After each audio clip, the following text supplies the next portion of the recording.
नमस्कार, आप सभी का स्वागत है विंध्य भारत में। मैं हूं आपके साथ साक्षी गुप्ता। आइए बढ़ते हैं कुछ खास खबरों के साथ। वाराणसी यानी भगवान शिव की नगरी काशी की महिमा अपार है।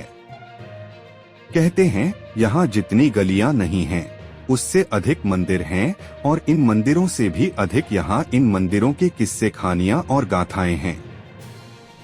यहाँ वरुणा और असी नदियों के बीच बसी वाराणसी के एक ऐसे मंदिर की चर्चा की गई है जो एक जिंदा लड़की की समाधि पर बना है।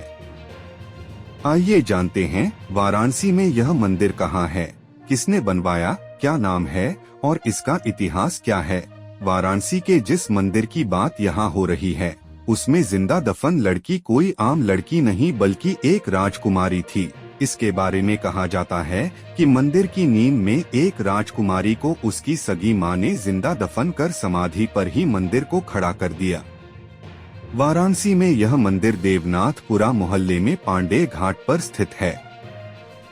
बाहर से यह एक पुरानी कोठियों जैसी ही दिखती है, लेकिन अंदर से एक बड़ी सी हवेलीनुमा भव्य मंदिर है। इस हवेलीनुमा भव्य मंदिर को काशी का सिद्धपीठ तारा माता का मंदिर कहते हैं।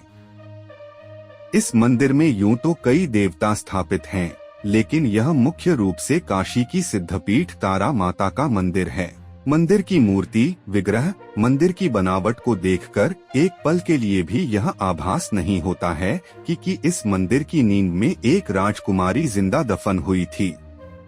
सवाल उठता है कि आखिर क्यों एक मां और एक रानी को अपनी सगी और इकलौती बेटी की जिंदा समाधि बनानी पड़ी। यह मंदिर तंत्र विद्या की देवी मां तारा को समर्पित है। जिस प्रकार बंगाल का प्रसिद्ध तारापीठ मंदिर तंत्र साधना का बड़ा केंद्र माना जाता है, ठीक वैसे ही बनारस का यह मंदिर भी मां तारा का मंदिर है। कहते हैं कि इस मंदिर का निर्माण बंगाल के एक राज्य नाटौर की रानी भवानी ने 1752 से 1758 के बीच करवाया था। वाराणसी के पांडे घाट पर स्थित तारा माता मंदिर की नींव में जिस राजकुमारी को जिंदा दफना दिया गया था वह नाटौर की रानी भवानी की बेटी थी।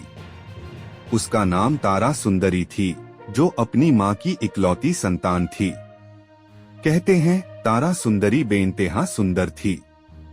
उनका विवाह बंगाल के खेजुरी गांव में रहने वाले रघुनाथ लाहिरी से हुआ था, लेकिन बहुत ही कम उम्र में वह विधवा हो गई।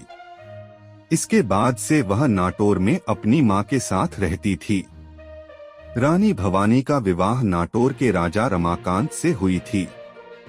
कहते हैं कभी नाटौर एक संपन्न राज्य हुआ करता था।